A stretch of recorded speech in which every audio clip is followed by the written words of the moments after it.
Pozdravljeni vrtičkarji, danes bomo spoznali, katere rastline imajo otroci najraje v vrtu dedkov in babic.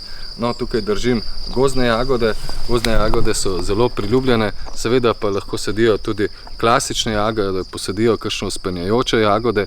Zelo radi pa imajo tudi paradižnike. No, kar se tiče paradižnikov, imajo najraje češnjeve paradižnike.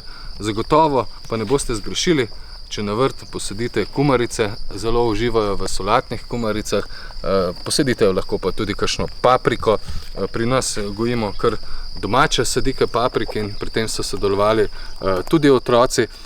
No, seveda pa naj ne manjkajo v kombinaciji s plodovkami tudi mehkolistne sorte solat. No, seveda pa na vrtu poskrbimo tudi za kvalitetno gnojenje.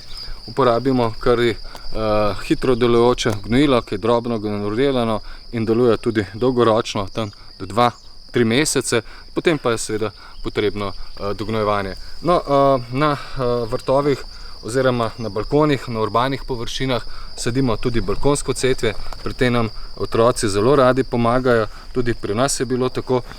Posadite pa lahko tudi kakšne nizke sorte malin, robid, v tem pravzaprav bodo otroci zelo uživali, saj rastline zrastejo približno do višine 3 metre. Tukaj vidimo visoko gredo, sadimo tudi v visoko gredo, v njej uspeva rdeča pesa, solata in pa čebula. Vse to bo končalo na spomladanskih piknikih. Seveda pa lahko poskusite tudi kaj novega.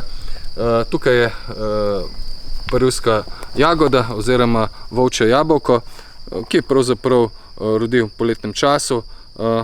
Poleg tega pa recimo visoko gredo lahko posadite tudi sladek krompir in pravzaprav potem uživate v zanimivih okusih v poletnem času. No, naj povem, da naj otroci ustvarjajo na svoji gredici, ponudite jim svoj prostor, tam bodo najbolj uživali, z njimi lahko preživite zelo kvaliteten čas, se pogovarjate, družite in tega bodo zelo veseli in se ga pravzaprav najbolj zapomnili. No, kar se tiče časa sajenja in preživljanja časa na vrtu, pa lahko na vrtu uživate celo leto.